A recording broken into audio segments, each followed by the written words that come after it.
নমস্কার সকলকে। Mithu's kitchen official চ্যানেলে আপনাদের সকলকে স্বাগত জানাই। আশা করি আপনারা যে যেখান থেকে আমার এই ভিডিওটি দেখছেন আপনারা সকলেই ভালো আছেন এবং সুস্থ আছেন। আজকে আপনাদের সাথে শেয়ার করে নেব দুর্দান্ত স্বাদের একটা নাস্তা রেসিপি, যার জন্য বিশেষ কিছুর প্রয়োজন নেই। এক বাটি ময়দা আর দুটো সেদ্ধ আলু দিয়ে কিন্তু আমরা এই নাস্তা রেসিপিটা বানিয়ে নেব। তার জন্য প্রথমে একটি পাত্রের মধ্যে আমি এখানে এক বাটি ময়দা নিয়ে নিয়েছি। এরপরে ময়দার মধ্যে আমি বেশ খানিকটা পরিমাণ নুন দিয়ে দেব। পরিমাণ মতো আপনারা নুনটা ব্যবহার করবেন। আপনারা যদি ময়দার পরিমাণটা বেশি রাখেন সেই পরিমাণ মতো নুনটা ব্যবহার করবেন। এরপরে কিন্তু আমি বড় চামচের 1 চামচ এখানে আমি সাদা তেল ব্যবহার করেছি। তেলটা কিন্তু একটু বেশি দিতে হবে, নাহলে কিন্তু খুব ভালোভাবে ময়ান না দেওয়া হলে কিন্তু ময়দাটা খুব ভালো করে মাখা যাবে না, আর খেতেও ভালো লাগবে না নাস্তাটা। সেই কারণে কিন্তু আমি এখানে তেলটা বেশ অনেকটা পরিমাণেই ব্যবহার করেছি। আপনারা আপনাদের যতটা পরিমাণ ময়দা নেবেন সেই পরিমাণ মতো তেলটা ব্যবহার করে নেবেন। তেলটা দেওয়ার পরে কিন্তু নুন, তেল এবং ময়দার সমস্ত শুকনো উপকরণ যা যা দিলাম আমি এখনও অবধি, সেই উপকরণগুলো কিন্তু ভালো করে হাতের সাথে মিশিয়ে নেব। ময়ানটা ভালোভাবে দিতে হবে, তবেই কিন্তু নাস্তা রেসিপিটা অনেকটা টেস্টফুল হবে। ময়দা মাখার কাছেও কিন্তু ময়দার যে খাবার আমরা বানাচ্ছি তার টেস্ট কিন্তু অনেকটা নির্ভর করে। ময়ানটা কিন্তু আমার খুব ভালোভাবে দেওয়া হয়ে গিয়েছে। ঠিক এই পর্যায়ে আমি অল্প অল্প জল দিয়ে কিন্তু ময়দাটা মেখে নেব। একসাথে কিন্তু বেশি পরিমাণে জল দেওয়া যাবে না, অল্প অল্প জল দিয়ে কিন্তু মেখে নিতে হবে। আমি কিন্তু এখানে ময়দাটা মাখার জন্য নর্মাল টেম্পারেচার জলই ব্যবহার করছি। গরম জল ব্যবহার করার কোনো প্রয়োজন নেই। গরম জল মানে উষ্ণ গরম জল ব্যবহার করার কোনো প্রয়োজন নেই। নর্মাল টেম্পারেচারে থাকা জল ব্যবহার করলে কিন্তু হবে। আমি কিন্তু এখানে আবারও সামান্য পরিমাণ জল দিয়ে দিয়েছি। জল দিয়ে এবার ভালো করে কিন্তু ময়দাটা মেখে নেব। অল্প অল্প পরিমাণে জল দিয়ে কিন্তু ময়দাটা মাখতে হবে। বেশি পরিমাণে জল দিলে কিন্তু ময়দাটা পাতলা হয়ে যেতে পারে, আর এটা খুব একটা পাতলা করে মাখা যাবে না, একটু শক্ত করে মাখতে হবে। এরপরে কড়াইয়ের মধ্যে বেশ খানিকটা পরিমাণে কিন্তু আমি এখানে সাদা তেল গরম করে নিয়েছি। সাদা তেল গরম করে এখানে 3টে শুকনো লঙ্কা দিয়েছি। আপনারা যতটা পরিমাণ ঝাল খেতে পছন্দ করেন সেই পরিমাণ কিন্তু লঙ্কাটা ব্যবহার করবেন। এর মধ্যে অনেকটা পরিমাণে আমি এখানে কারি পাতা দিয়ে দিয়েছি। দিয়ে এখানে কিন্তু শুকনো লঙ্কা কারি পাতাটা ভালো করে ভেজে আমি রেখে দিয়েছি। এরপরে আমি আগে থাকতেই দুটো আলু সেদ্ধ করে খোসা ছাড়িয়ে রেখে দিয়েছিলাম। একটা গ্রেটারের সাহায্যে আলুটা এবার আমি গ্রেট করে নেব। গ্রেট করে নিলে কিন্তু আলুর পুরটা খুব ভালোভাবে মাখানো যায়। আপনারা চাইলে কিন্তু এমনি ম্যাশও করে নিতে পারেন ম্যাশারের সাহায্যে, কিন্তু আমার মনে হয় গ্রেট করে কিন্তু ব্যবহার করলে বেশি সুবিধা হয়। সেই জন্য কিন্তু আমি এখানে একটা গ্রেটারের সাহায্যে কিন্তু আলুটা গ্রেট করে নিচ্ছি। এরপরে আমি আগে থাকতে কয়েকটা বাদাম, কয়েকটা না, এখানে প্রায় আমি 1 মুঠো মতো বাদাম শুকনো খোলায় ভেজে বাদামের খোসাটা ছাড়িয়ে রেখেছিলাম। এরপর মিক্সিং জারের মধ্যে নিয়ে বাদামটা আমি গুঁড়ো করে নিয়েছি। আলু গ্রেট করা আলুর মধ্যে কিন্তু এখানে বাদামের গুঁড়োটা এরপর দিয়ে দিচ্ছি। এখানে আমি একটা ভাজা মশলা ব্যবহার করব। ভাজা মশলার মধ্যে রয়েছে গোটা জিরে, গোটা ধনে, গোটা মৌরি, শুকনো খোলায় ড্রাই রোস্ট করে কিন্তু আমি এটা ভাজা মশলাটা গুঁড়ো করে নিয়েছিলাম। এই ভাজা মশলাটা এখানে ব্যবহার করছি। এর মধ্যে এরপর দিয়ে দেবো পরিমাণ মতো নুন। নুনটা বুঝে শুনে দিতে হবে। ময়দা মাখার সময় আমি নুনের ব্যবহার করেছি, পুরেও আমি এখানে নুনটা দিলাম। নুনটা একটু বুঝে শুনে দেবেন। এরপরে আমি যে কারি পাতা শুকনো লঙ্কা যে তেলটা বানিয়ে রেখেছিলাম, সেই কারি পাতা শুকনো লঙ্কাটাও আমি এখানে দিয়ে দিচ্ছি। তার সাথে যে তেলের মধ্যে আমি ভেজেছিলাম সেই তেলেও তো একটা ভীষণ সুন্দর একটা ফ্লেভার আছে, সেই জন্য কিন্তু আমি এখানে বেশ খানিকটা পরিমাণে তেলও ব্যবহার করেছি। এরপরে কিন্তু আস্তে আস্তে করে শুকনো লঙ্কা কারি পাতাটা আগে আমি এখানে মেখে নেব, মানে গুঁড়ো করে নেব। যেহেতু ওগুলো তো মুচমুচে হয়ে ভাজা হয়ে গিয়েছে, সেই জন্য কিন্তু আমি এখানে শুকনো লঙ্কার কারি পাতাটা আগে গুঁড়ো করে নিচ্ছি খুব ভালো করে। এরপরে কিন্তু সমস্ত কিছু আলুর সাথে ভালো করে মাখিয়ে নেব। পুরটা যত ভালোভাবে মাখানো হবে ততই কিন্তু নাস্তাটা খেতে ভালো হবে। আর এই পুরটা আপনারা কিন্তু যে কোনো স্টাফিং হিসেবে ব্যবহার করতে পারেন, এতটাই সুন্দর খেতে হয়। আসলে কারি পাতাটা যেহেতু রয়েছে না, সেই জন্য কারি পাতার একটা আলাদা ফ্লেভার আছে। সেই কারণে হচ্ছে এই পুরটার টেস্ট অনেকটা বেড়েছে। আপনারা এরকম পুর করে কিন্তু আলুর পরোটাও বানাতে পারেন, তাতেও কিন্তু ভীষণ ভালো লাগে খেতে। এই পুরটা এতটাই সুন্দর খেতে হয়। দেখুন আমি কিন্তু এখানে সমস্ত কিছু, মানে আলুটার সাথে সমস্ত কিছু উপকরণ যা যা দিয়েছি সেই সমস্ত কিছু কিন্তু এখানে ভালো করে মাখিয়ে নিচ্ছি। খুব ভালো করে কিন্তু মাখিয়ে নিতে হবে আলুর পুরটা, যাতে খুব ভালোভাবে মাখানো হয়ে যায়। আর বাদামটা অবশ্যই পুরের মধ্যে ব্যবহার করবেন। যে বাদামের গুঁড়োটা আমি দিয়েছি এতে কিন্তু পুরটার টেস্ট অনেকটা বেড়ে যায়। বাদামটা দিলে কিন্তু পুরের টেস্ট অনেকটা বেড়ে যায়। আমি কিন্তু এখানে পুরটা নিরামিষভাবেই বানিয়েছি। আপনারা চাইলে কিন্তু এখানে পেঁয়াজ কুচিও ব্যবহার করতে পারেন বা রসুন গ্রেট করে দিতে পারেন। এখানে পুরটা কিন্তু আমি নিরামিষভাবেই বানিয়েছি। পুরটা কিন্তু আমাদের ভালোভাবে মাখানো হয়ে গিয়েছে। এরপরে যে আমি ময়দা মেখে রেখেছিলাম সেই ময়দা থেকে কিন্তু আমি এখানে ছোটো ছোটো কয়েকটা লিচি করে নেব। দেখুন এরকম কিন্তু ময়দাটা একটু শক্ত করে মাখতে হবে। ভিডিওতে বোঝা যাচ্ছে আশা করি যে আমি ময়দাটা একটু শক্ত করে মেখেছি। নরম বা পাতলা করে মাখলে কিন্তু ময়দাটা চলবে না, শক্ত করেই মাখতে হবে। আমি ছোটো এখানে লেচি করে নিয়েছি। লেচি করার পরে কিন্তু আমি এখানে সামান্য পরিমাণ তেল দিয়ে কিন্তু আমি এখানে ময়দাটা বেলা শুরু করেছি। ময়দাটা কিন্তু বেলে আমি এখানে গোলাকার, প্রথমে যেরকম গোল রুটি আমরা তৈরি করি সেরকমই কিন্তু এখানে আমি গোল রুটির মতো বেলে নিয়েছি। ভিডিওতে যেভাবে দেখানো হচ্ছে সেই প্রসেসে বানাবেন, আপনারা কিন্তু এরকমভাবেই পারফেক্ট এই নাস্তা রেসিপিটা বানিয়ে নিতে পারবেন। দেখুন যেরকম গোল রুটি করা হয় আমি কিন্তু সেইভাবেই কিন্তু গোল রুটি করে নিয়েছি। আর ঘনত্বটা মানে লেচির ঘনত্বটা কিন্তু খুব একটা বেশি পাতলা হবে না, খুব একটা মোটাও হবে না। এরপরে গোল করে বেলে নেওয়ার পরে কিন্তু আমি এখানে 4টে দিক কেটে দেব ছুরির সাহায্যে।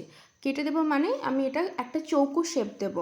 ভিডিওতে যেভাবে দেখানো হচ্ছে সেইভাবেই কিন্তু আমি এখানে করে নিয়েছি। 4টে দিকই কিন্তু আমি এখানে কেটে বাদ দিয়ে দিয়েছি। আসলে কিন্তু আমাদেরকে এটা একটা চৌকো শেপ দিতে হবে, সেই জন্যই কিন্তু এখানে আমি এটা করেছি। আমরা কিন্তু 4টে দিক ভালো করে এখানে বাদ দিয়ে দিয়েছি। দেখুন একটা স্কোয়ার শেপ কিন্তু এখানে চলে এসেছে। এই পর্যায়ে আমি কি করব, একটা ছুরির সাহায্যে ভিডিওতে যেভাবে দেখানো হচ্ছে সেভাবে কিন্তু কিছুটা ছেড়ে ছেড়ে কিন্তু এরকম লম্বে লম্বে কেটে নেব। একেবারে কিন্তু মানে যে চৌকো যে শেপটা রয়েছে ময়দার যে লেচিটা, তার কিন্তু একদম শেষ প্রান্ত অবধি কিন্তু কাটা যাবে না। নিচের দিকটা কিন্তু অল্প পরিমাণে জয়েন্ট থাকবে। ভিডিওতে যেভাবে দেখানো হচ্ছে আপনারা আশা করি বুঝতে পারছেন যে এইভাবেই কিন্তু কাটতে হবে, অল্প অল্প কিছুটা কিছুটা ছেড়ে আর কি। এখানে কিন্তু এরকমভাবে সরু সরু সরু সরু করে কেটে নিতে হবে। আর নিচের দিকটা কিন্তু যাতে জয়েন্ট থাকে, নিচের দিকটা কাটা হলে কিন্তু আমরা যেই ডিজাইনটা করতে চাইছি সেই ডিজাইনটা কিন্তু কোনোভাবে করা যাবে না। সেই জন্যই কিন্তু আমি এখানে নিচের দিকটা দেখেই বুঝতে পারছেন অনেকটা মতো জয়েন্ট করা রয়েছে। এরপরে কিন্তু যে আমি আলুর পুরটা মেখে রেখেছিলাম সেই আলুর পুরটা থেকে খানিকটা পরিমাণ পুর নিয়ে এরকম লম্বেটে শেপ দিয়ে দিয়েছি। যেহেতু এটা আমরা লম্বে করে রোলটা বানাবো সেই জন্য কিন্তু ভিডিওতে যেভাবে দেখানো হচ্ছে সেইভাবেই কিন্তু একটা সাইডে লেচি যেটা বেলে রেখেছিলাম তার মধ্যে কিন্তু রোলটা দিয়ে দিতে হবে, মানে আলুর পুরটা দিয়ে দিতে হবে। এরপরে কিন্তু এটাকে আস্তে করে, আপনারা দেখেই বুঝতে পারছেন আমি কিন্তু যে ময়দাটা খুব একটা পাতলাও বেলিনি, খুব একটা মোটা করেও বেলিনি, দিয়ে কিন্তু এইভাবে কিন্তু রোল করে নিতে হবে। দেখুন কতটা সুন্দর লাগছে দেখতে। এইভাবে রোল করে নিয়েছি। রোল করার পরে কিন্তু এটাকে এবার আস্তে করে কিন্তু এটাকে তুলে রাউন্ড শেপ দিয়ে দিতে হবে। মানে আমরা যে ডিজাইনটা দিতে চাইছি সেটা কিন্তু এইভাবেই করতে হবে। একদমই সহজ পদ্ধতি, একবার বাড়িতে বানালেই কিন্তু আপনারা খুব সহজে এটা তৈরি করে নিতে পারবেন। দেখুন এইভাবে কিন্তু কি করতে হবে, একটা মুখ আর একটা মুখের সাথে কিন্তু জয়েন করে দিতে পারবেন। ময়দার একটা দিক আর একটা দিকের সাথে কিন্তু এখানে এইভাবে জয়েন করে দিতে হবে, কোনো অসুবিধা নেই। যখন আমরা এটাকে তেলে ভাজবো তখন কিন্তু লো টু মিডিয়াম ফ্লেমে হাতে একটু সময় নিয়ে ভাজতে হবে, তাহলে কিন্তু এটা কিন্তু ছেড়ে যাওয়ার কোনো ভয় থাকবে না। যে মুখটা যদি জয়েন্টটা ছেড়ে যায়, ছাড়ার কোনো ভয় থাকবে না। এইভাবে কিন্তু এটাকে সুন্দর করে শেপ দিয়ে দিতে হবে। দেখুন কতটা সুন্দর কিন্তু দেখতে হয়েছে। দেখতে কিন্তু ভীষণই সুন্দর হয়েছে, একদম ডিজাইনটা যেভাবে আমরা দিতে চেয়েছিলাম সেইভাবে কিন্তু এসেছে বা হয়েছে। আপনারাও কিন্তু বাড়িতে খুব সহজে এটা বানিয়ে নিতে পারবেন। আমি কিন্তু এখানে আরও একটা দেখিয়ে দিচ্ছি। আমি কিন্তু প্রথমে গোল মতো রুটিটা বেলে নিয়েছিলাম, তার মধ্যে কিন্তু এরপরে আমি 4টে দিক ছুরির সাহায্যে কেটে বাদ দিয়ে চৌকো শেপ করে নিয়েছি। চৌকো শেপ করে নেওয়ার পরে কিন্তু এখানে আমি কিছুটা পরিমাণ গ্যাপ দিয়ে আমি আগের বারে যেরকম কেটেছিলাম লম্বে লম্বে করে সেরকমই কিন্তু এখানটা আমি কেটে নেব। নিচের দিকটা যেন জয়েন্ট থাকে, মানে যে দিকটা আমরা কাটছি তার নিচের অংশটা যেন জয়েন্ট থাকে। একেবারে কেটে দিলে কিন্তু ডিজাইনটা করা যাবে না। আমি বারবার বলছি অল্প পরিমাণে ছেড়ে ভিডিওতে যেভাবে দেখানো হচ্ছে সেইভাবেই কিন্তু এখানটা কেটে নিতে হবে। কিছুটা কিছুটা পরিমাণ ছেড়ে, তবে কিন্তু ডিজাইনটা খুব ভালোভাবে ফুটে আসবে। এই জন্য কিন্তু এইভাবে কেটে নিয়েছি। দেখুন খুব সহজেই কিন্তু বাড়িতে বানিয়ে নিতে পারবেন। এই নাস্তাটা কিন্তু এরকম শীতের সন্ধ্যেতে, বিকেলে বা সন্ধ্যেতে হচ্ছে 1 কাপ চায়ের সাথেও কিন্তু খেতে ভীষণ ভালো লাগে। বাচ্চাদেরকেও টিফিনে বানিয়ে দিতে পারেন, এটা কিন্তু খুবই টেস্টি হয় খেতে। আমি কিন্তু এখানে এরকম আবার একটা বানিয়ে নিয়েছি। এরপরে যে আমি আলুর পুরটা তৈরি করে রেখেছিলাম সেখান থেকে কিন্তু পুর নিয়ে হাতের সাহায্যে দেখুন এইভাবে কিন্তু একটু লম্বেটে শেপ দিয়ে দিয়েছি। যেহেতু লম্বা আমাদেরকে রোলটা মুড়তে হবে সেই জন্য কিন্তু লম্বেটে শেপ দিয়ে দিয়েছি। এরপরে শেপটা দেওয়ার পরে কিন্তু ওই ময়দার যে আমি এটা বেলে রেখেছিলাম তার মধ্যে দিয়ে এইভাবে কিন্তু ভালো করে রোল করে নিতে হবে। আস্তে আস্তে কিন্তু রোল করতে হবে। আর ময়দাটা কিন্তু আপনারা অবশ্যই সামান্য পরিমাণ তেল দিয়ে বেলবেন। গুঁড়ো আটা বা ময়দা গুঁড়ো ছড়িয়ে বেলবেন না, তেল দিয়ে বেললে কিন্তু এটা বেশি সুবিধা হবে, ভালোভাবে বেলাও যাবে। আর হচ্ছে এটা আমি এখানে মুড়ে নিয়েছি। এরপরে আবারও সেম একটা প্রান্ত কিন্তু আর একটা প্রান্তের সাথে যোগ করে দিতে হবে, মানে মিলিয়ে দিতে হবে। যেভাবে কিন্তু আমি এখানে বানাচ্ছি সেইভাবে কিন্তু করতে হবে। খুব সহজ বানানো, খুব একটা কঠিন না, বাড়িতে একবার বানালে কিন্তু বুঝতে পেরে যাবে। এভাবে কিন্তু এগুলো আমি রেডি করে নিয়েছি। দেখুন কতটা সুন্দর দেখতে হয়েছে, খেতেও কিন্তু দুর্দান্ত হয়। আমি এবারে এগুলো করে কিন্তু একটি পাত্রের মধ্যে রেখে দিয়েছি। তারপরে কিন্তু একটি পাত্রের মধ্যে আমরা এখানে বেশ খানিকটা পরিমাণ সাদা তেল গরম করে নিয়েছি। যেহেতু ডুবো তেলে ভাজা হবে, তেলটা কিন্তু বেশি পরিমাণে দিতে হবে এখানে। দিয়ে গ্যাসের ফ্লেম লো টু মিডিয়ামে রেখে কিন্তু আমি এখানে এগুলো এক এক করে ভেজে নেব। দেখুন কতটা সুন্দর হয়েছে, আমি আপনাদেরকে দেখিয়ে দিচ্ছি। তেলে ভাজার পরেও কিন্তু এটা কিন্তু ছেড়ে যাবে না। আর মুখটা কিন্তু একটু ভালো করে জয়েন করতে হবে, মানে একটা প্রান্ত আর একটা প্রান্তের সাথে যাতে খুব ভালোভাবে যুক্ত হয়ে যায় সেটা কিন্তু খেয়াল রাখতে হবে। একটা দিক কিন্তু আমাদের ভালোভাবে ভাজা হয়ে গিয়েছে, আমি কিন্তু অপর প্রান্তটাও ভালো করে উল্টে ভেজে নেব। হাতে কিন্তু একটু টাইম রেখে ভাজতে হবে। আমার এগুলো ভাজতে কিন্তু 12 থেকে 13 মিনিট মতো সময় লেগে গেছিলো, কারণ লো টু মিডিয়াম ফ্লেমে যেহেতু ভাজতে হবে। হাই ফ্লেমে দিলে কিন্তু এগুলো বাইরে থেকে পুড়ে যাবে, ভেতরটা কিন্তু মুচমুচে হবে না বা খাস্তা হবে না, খেতে ভালো লাগবে না। সেই জন্য কিন্তু আমি হাতে অল্প সময় রেখে কিন্তু এটা আমি বানিয়ে নিয়েছিলাম। দেখুন কতটা সুন্দর লাগছে দেখতে। এরকমই কিন্তু একটা গোল্ডেন ব্রাউন কালার চলে আসবে ভাজার পরে। আর দেখতে কিন্তু অসাধারণ হয়েছিল। বাড়িতে অবশ্যই কিন্তু একবার ট্রাই করবেন, আশা করব আপনাদের ভালো লাগবে। আমাদের কিন্তু এটা ভাজা হয়ে গিয়েছে খুব সুন্দর করে একটা গোল্ডেন ব্রাউন। এই পর্যায়ে কিন্তু আমরা এটাকে তুলে নেব। আর বেশি কড়া করে ভাজার দরকার নেই। এটা কিন্তু এইভাবে যদি আপনারা বাড়িতে বানিয়ে থাকেন, এটা কিন্তু খেতে ভীষণ মুচমুচে হয়। দেখেই বুঝতে পারছেন কতটা খাস্তা হয়েছে দেখতে। এই পর্যায়ে কিন্তু আমি এগুলো এবার তুলে নিচ্ছি এক এক করে। খুব সুন্দর লাগে খেতে এটা। যে কোনো, এটা আপনারা এমনিও খেতে পারেন বা সসের সাথেও খেতে পারেন। আমি এখানে সসের সাথে সার্ভ করেছিলাম। আমাদের কিন্তু এটা ভাজা হয়ে গিয়েছে। রেসিপিটি আপনাদের কেমন লাগলো অবশ্যই কমেন্ট করে জানাবেন। যদি ভালো লেগে থাকে আমার চ্যানেলটিকে সাবস্ক্রাইব করবেন, লাইক শেয়ার কমেন্ট করতে ভুলবেন না। এরকম নিত্য নতুন রেসিপিতে আমার চ্যানেলের পাশে থাকার অনুরোধ রইল। দেখুন কতটা সুন্দর দেখতে হয়েছে। আমি কিন্তু যে বাকিগুলো যেগুলো রয়েছে আমি বানিয়ে রেখেছিলাম সেগুলোও কিন্তু আমি এখানে এক এক করে ভেজে নেব। গ্যাসের ফ্লেম কিন্তু লো টু মিডিয়ামেই থাকবে।